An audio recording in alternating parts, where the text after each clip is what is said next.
My parents stole my $120,000 MBA fund for my golden sister's dream house. Justice, karma, and Uncle Jake's ruthless plan restored it all. I never imagined I'd be on Reddit posting stuff like this, but here I am.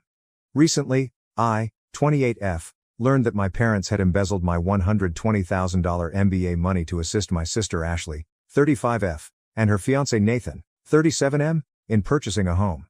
I'm still trying to comprehend the extent of their betrayal, and the entire scenario feels unreal. Allow me to walk you through the first part of this nightmare.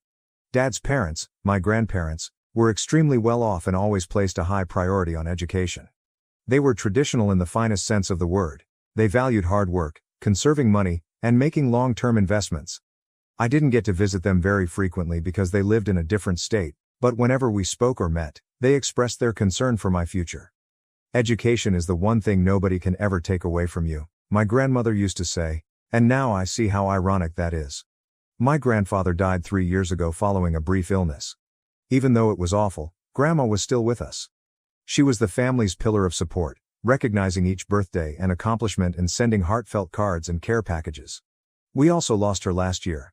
On the day of her death, I was sitting in my apartment going over every letter she had ever sent me. I was unaware at the time that she and Grandpa had been constructing something much larger for my future, but each one included some life lessons and typically a modest check for your education fund. The allocation first appeared equitable when their will was read. My parents' savings and home were inherited. Ashley received family treasures and all of grandmother's jewelry, which was valued at tens of thousands of dollars. A sizable education fund was bequeathed to me, especially for my MBA courses. This money was to be utilized only for my schooling, according to the will. My parents were assigned to oversee it till I required it because I was already employed. I was appreciative at the time that my grandparents had given my future such serious consideration. I never once imagined my parents would tamper with the fund. In retrospect, though, I ought to have recognized the warning indications. Ashley has always been our family's golden child, even from my earliest recollections. It's difficult to say without coming across as resentful, but she was the person my parents loved the most. She was great at all she did. She was incredibly gifted, diligent, and unique.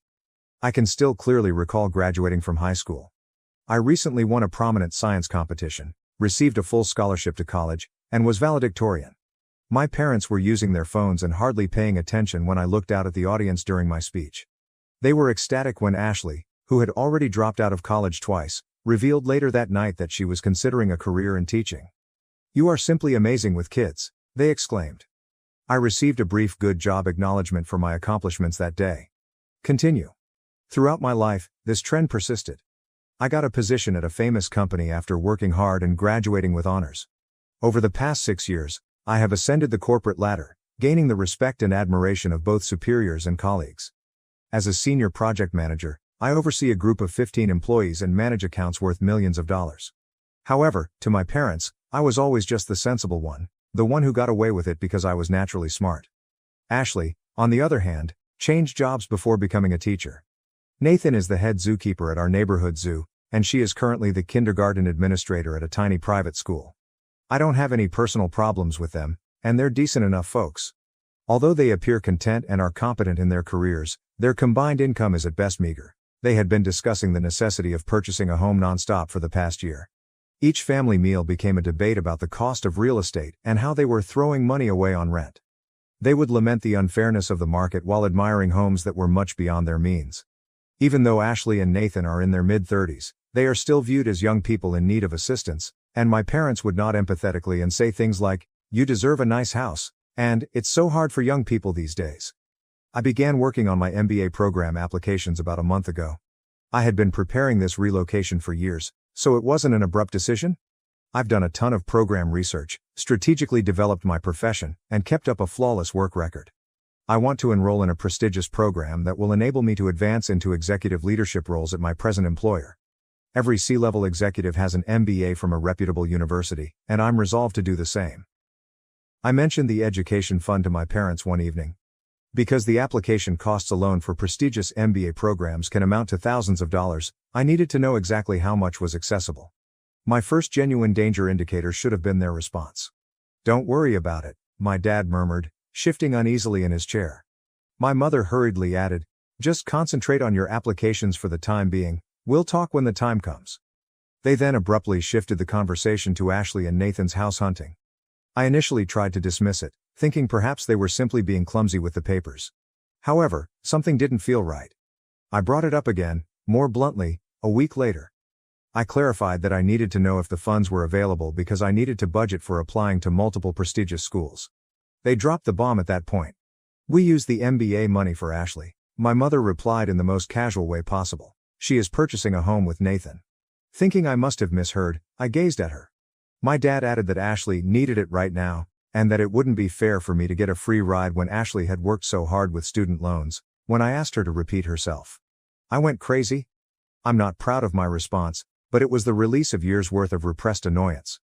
I insisted on knowing how they could harm me and how they could embezzle the funds my grandparents had set aside expressly for my schooling. The will had been clear about how that money was to be utilized, so I pointed out that it was prohibited. My mother simply shrugged her eyes, as if I were exaggerating. She said, "You'll figure it out. It's not as though you can't borrow money like everyone else." They pretended that they had done nothing wrong and that neither my future nor my grandparents' wishes mattered. I then brought up taking legal action. Even though I'm not a lawyer, it's obvious that what they did was unlawful. And what did they do, do you know? They chuckled. They laughed aloud, not merely chuckling. "With what money?" my father asked, staring me in the eye. "Even a lawyer is out of your price range." Additionally, my mother said, "Don't be silly.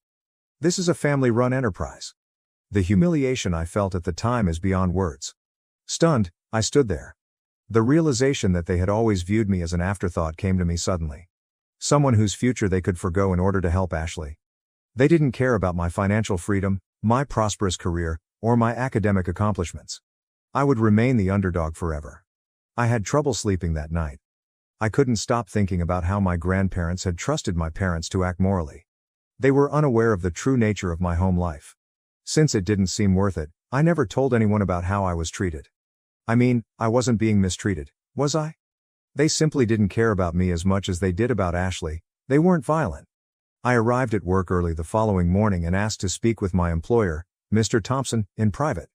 Since I started working for the company, he has been a mentor to me, therefore he's not just any boss. He has always encouraged me to pursue my career goals and has seen me rise from a junior role to team leader. More significantly, he has experience in corporate law and keeps up relationships with leading law firms. I also intended to get in touch with my dad's cousin Uncle Jake. He is a prosperous businessman who consistently seemed to see through the partiality of my parents. Although he wasn't there much when I was growing up, he always showed genuine interest in my accomplishments and future aspirations. In addition, he is the only person in my family who has greater influence and accomplishment than my parents. Something inside of me exploded when my parents made fun of me, even though I never wanted things to go ugly. Since I've always been the quiet one, the sensible one who never caused a stir, they assumed I had no influence. However, they are going to discover that the daughter they have consistently undervalued is much more powerful than they initially thought. First update. Since my last post, which was 2 weeks ago, a lot has transpired. Things proceeded more quickly than I had anticipated following my visit with Mr. Thompson. In addition to giving me his whole support, he put me in touch with a buddy at Wilson & Partners, one of the best law companies in the city. He reminded me, this is about holding your parents accountable and respecting your grandparents' wishes, not just about money. It was enlightening to meet the attorneys. They attested to the fact that my parents' acts clearly violated the terms of the will and their fiduciary duties. Finding out that my parents might be charged with a crime for their acts shocked me the most. And the lawyers found something unsettling. Long before they told me, my parents had begun moving the funds to Ashley's account months before. Uncle Jake's intervention, however, was the true game changer. Within hours of my contacting him on LinkedIn, he gave me a call. He responded in a way that exceeded my expectations. "I always knew your parents played favorites," he replied.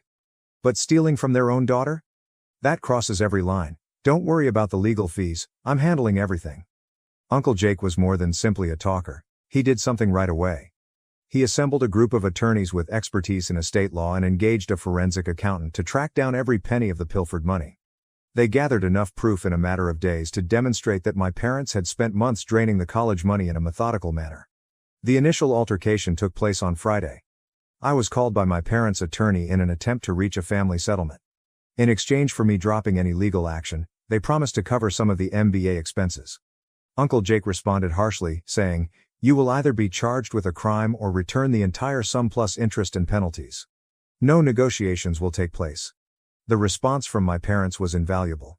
They began sending me mails non-stop. How could you involve outsiders in family matters? We were going to help you eventually. You're destroying this family. Without replying, I sent everything to Uncle Jake's legal team. He then disclosed the second part of his strategy. In addition to pursuing the money, he is advocating for a thorough examination of my parents' financial transactions, implying that there may be further irregularities that we are now unaware of. Yesterday, Ashley finally spoke up. She claimed in a lengthy email to me that she was clueless about the source of the house money. Mom and Dad said they had savings set aside for us, she wrote in her letter. I never thought they would steal your money. She concluded by requesting that I exercise common sense and come up with a family solution. I showed Uncle Jake her email. His answer was straightforward. Send it on to the attorneys. It is proof that she was aware of the money after it had already happened, but she did not try to return it. She is therefore complicit. This morning was the most fulfilling time. In a hurry, the lawyer for my parents called Uncle Jake. The forensic accountant apparently found that my parents had started utilizing their power of attorney to transfer money even before my grandma passed away. This can greatly increase the charges. Right now, my parents are making a valiant effort to turn around. Mom begged me to contact them in a heartfelt voicemail, stating that they would find a way to pay back the money. Although Dad acknowledged in an email that they may have made a mistake, he maintained that they were just trying to help the family. Uncle Jake gave straightforward advice. Avoid answering anything. Give them a panic. When you were weak, they made fun of you? Now it's their turn to feel helpless. All of this has been made possible by Mr. Thompson's tremendous assistance. In addition to producing an excellent reference letter, he has already approved my leave of absence for when I begin my MBA school. He informed me today, you're displaying remarkable composure. Not many people could handle this situation with such professionalism. Unless my parents return the entire cash plus fines, the legal team is getting ready to bring official charges the following week. Uncle Jake predicts that in order to pay for everything, they will have to sell some assets, but in his own words, that's their problem, not yours. Until this is addressed, I will be staying with a friend. Building security had been told not to let my parents into my apartment when they attempted to arrive. In order to record any attempts by my parents to get in touch with me, Uncle Jake also engaged a private investigator. If required, this material might be used to demonstrate harassment. Second update. 3 weeks have passed since my last report, and things have significantly worsened. At last, I am able to provide the specifics of our legal strategies development. Much more was revealed by the forensic inquiry than we had anticipated. During our first court filing, the first bombshell was revealed. Uncle Jake's team found that my parents had been misusing their power of attorney over my grandmother's funds in her last months in addition to stealing my MBA fund. Long before my grandma died, the evidence showed that they were methodically shifting funds around in order to transfer them to Ashley. During the initial hearing, their lawyer's expression was invaluable. It is obvious that he was unaware of the severity of their financial misdeeds. He really requested a break to speak with my parents after our legal team showed them the recorded chronology of transactions. Later on, I found out that he confronted my parents for not telling him certain facts, and he is now thinking of leaving their case. The previous caregiver for my grandmother made the most startling admission. Seeing our legal notification in the estate documents, she contacted Uncle Jake. It turns out that my grandmother had made it very clear that the money was only for my education by bringing up the MBA fund with my parents several times in her last months. These exchanges were also recorded in the caregiver's notes. She had been documenting every family conversation in a care diary. Ashley's participation has also changed in an intriguing way. She hired her own attorney after realizing the legal ramifications of accepting stolen funds. Because they expected her to support the family, this caused a serious gap between her and our parents. My parents were in a panic when her lawyer suggested that she should keep her distance from the matter. The state of the house has gotten especially disorganized. The acquisition is currently being investigated by the courts since the down payment was made using stolen money. The problem has been communicated to Ashley and Nathan's mortgage lender, who is currently examining the loan application. A fraud investigation might be initiated if my parents falsified any of the financial records they co-signed. Unexpectedly, Uncle Jake's crew also discovered that my parents had been informing members of my extended family that I had consented to give Ashley my MBA fund. They seemed to have been preparing their defense in case the money transfer was questioned, as they had been fabricating this story for months. Now, a number of family members have come forward with emails and messages from my parents that support this untrue story. The deposition was the most satisfying development. My father made an effort to keep his haughty demeanor until Uncle Jake's attorney produced proof of their calculated scheme. It was quite painful to watch him struggle to describe what they had done. My mother really lost it when she acknowledged that they had no intention of repaying the money they had stolen. They have been almost hilarious in their attempts to control the damage. Despite having numerous recorded conversations with my grandmother and her attorneys, they are now attempting to assert that they were perplexed by the wording of the will. 2 of their attorneys have already resigned, so this is their 3rd attorney, and they are frantically trying to reach a settlement. The final terms were outlined by our legal staff, who made it apparent that there was no opportunity for discussion. Every penny they took would have to be paid back, with interest that would start to accrue the day they took the money. They would also be in charge of paying for all of our legal fees, including the forensic investigation, which had become quite expensive. We also insisted that they stop gaslighting and attempting to rewrite the facts and submit a formal written admission of their misconduct. Last but not least, they would need to sign a legally enforceable contract committing them to stop communicating with me in any way. No more utilizing family members as messengers, deceptive messages, or unexpected visits. The socioeconomic status of my parents is deteriorating. Several of their acquaintances have quietly told me how shocked they are, and word has spread throughout their neighborhood. My father's golf club is reconsidering his membership, and my mother's bridge club asked her to resign as treasurer. People don't feel comfortable hanging around with someone who would steal from their own child, it turns out. Ashley's circumstances are also getting worse. Concerned about having a principal embroiled in financial malfeasance, the board of directors at her school has set a meeting to review her position. Because Nathan co-signed loan documents that may include misleading information, their place of employment is undergoing an ethics assessment. The last development is quite pleasing. Do you recall how my folks snickered when I brought up the idea of filing a lawsuit? In order to stop any more financial fraud, Uncle Jake's team recently submitted a motion to freeze their assets. Within hours, their attorney contacted them, pleading for a settlement conference. Uncle Jake is still brutal in his methods. In response to my parents' attempts to persuade him to be loyal to the family, he sent a caustic email with the entire extended family copied on it. Family loyalty? You lost any right to talk about loyalty when you stole from your daughter and laughed in her face. Get ready to face the consequences of your actions. My parents are getting really upset because I haven't spoken to them at all. They have turned to using friends and family to get in touch on their behalf, but each effort simply strengthens our allegation of harassment. Every day, their desperation becomes more apparent. 3rd update. 4 months have passed since my last update, and I can now finally reveal the story's resolution. The outcome of the last court procedures is more heartbreaking for my parents than any of us could have imagined. Allow me to explain how justice was ultimately achieved. Let me start by sharing my favorite moment, which was the last hearing when my parents realized they had no other choice. At last, their facade broke. In her closing remarks, the judge was very severe, describing their behavior as a calculated betrayal of both their daughters' and their own parents' last desires. She said, in particular, that they showed a startling degree of moral decay in their laughter at my first legal threat. In the end, the forensic analysis showed that my parents had been preparing this heist for more than a year before my grandmother's passing. They had methodically made up fictitious family contracts and documented fictitious discussions regarding my voluntarily relinquishing the MBA fund. According to the court, their actions were considerably worse because of their premeditation. The fines were hefty. In addition to returning my MBA money plus interest, they were mandated to pay punitive damages that nearly doubled the initial amount. The judge justified the severe punishment by pointing to their deliberate malice and repeated attempts to mislead the court. The fascinating part is that my parents had to sell their home, yes, the home they inherited from my grandparents, in order to pay these charges. Nobody failed to notice the irony. They have significantly downgraded from their previous way of life to renting a modest apartment on the outskirts of town. Their decline in society has been dramatic. The membership in the country club? Retracted. Where do they sit on different community boards? Lost. The social network that my mother built over the course of several decades has fallen apart. It turns out that upper-middle-class suburban society does not tolerate stealing from children and lying about it. The repercussions on the job have been just as bad. My father, who took great satisfaction in his business reputation, was compelled to retire early. When someone has been legally shown to have taken from their own child's inheritance, no one wants to do business with them. At local businesses, his former co-workers now steer clear of him. After leading local charity organizations, my mother was forced to leave her volunteer posts. The last straw was when they were asked to resign from all leadership positions at their church, of which they had been active members for 20 years.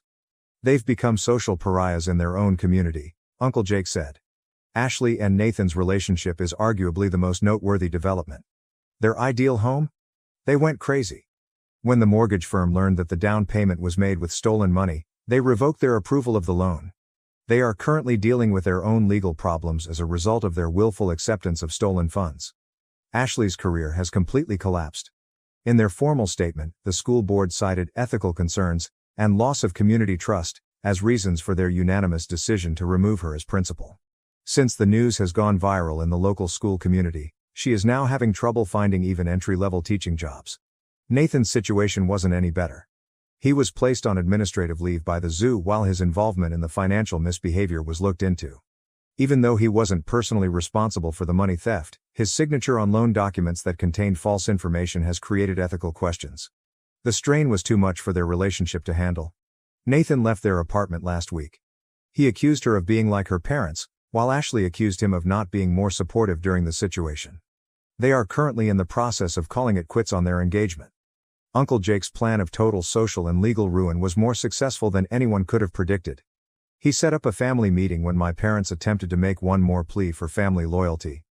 Not to patch things up, but to explain what they had done in front of the whole extended family. He provided a timeline of their deceit at this discussion, detailing the false documents they produced and the lies they told different family members. Disgust was the universal response. A number of family members who had first attempted to resolve the conflict now publicly denounced my parents. The meeting essentially put an end to any remaining family support they may have had, and the most telling moment occurred when my mother's sister, who had always been one of their closest supporters, rose up and stated, "I don't even recognize who you are anymore. In my case, I've come out stronger than before. Along with significant damages, my MBA fund has been fully refunded. In addition to receiving my money returned, I was accepted into a prestigious MBA program on a merit scholarship." In his letter of reference, Mr. Thompson praised my exceptional skill and integrity in handling this problem. "My employer has been really helpful. They have granted me permission to take a leave of absence from the MBA program and have even promised me an executive post after I graduate.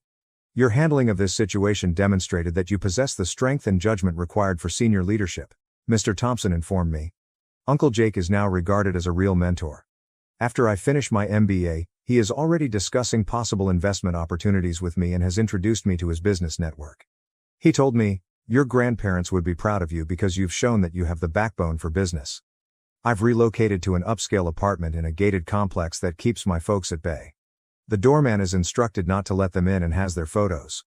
Their phone lines and emails have been blocked, and all efforts at communication now go directly to our legal department. The last turn of the blade? Nathan used to work at the zoo, which is just next to my parents' new apartment. They must view the location that symbolizes the start of their demise every day. According to Uncle Jake, karma can be humorous at times. Someone in their social circle wrote me an anonymous letter yesterday. It seems that my mother stays at home most of the time, only out for essentials. It has been reported that my father spends hours sitting by himself at a nearby coffee shop, gazing off into space. The social calendar they used to have is now absolutely vacant. I find myself thinking about my grandmother's statement, "Education is the one thing nobody can ever take away from you," as I get ready to begin my MBA school. She was correct. With her foresight and Uncle Jake's assistance, I've now not only safeguarded my education fund but also imparted a lifelong lesson to my parents.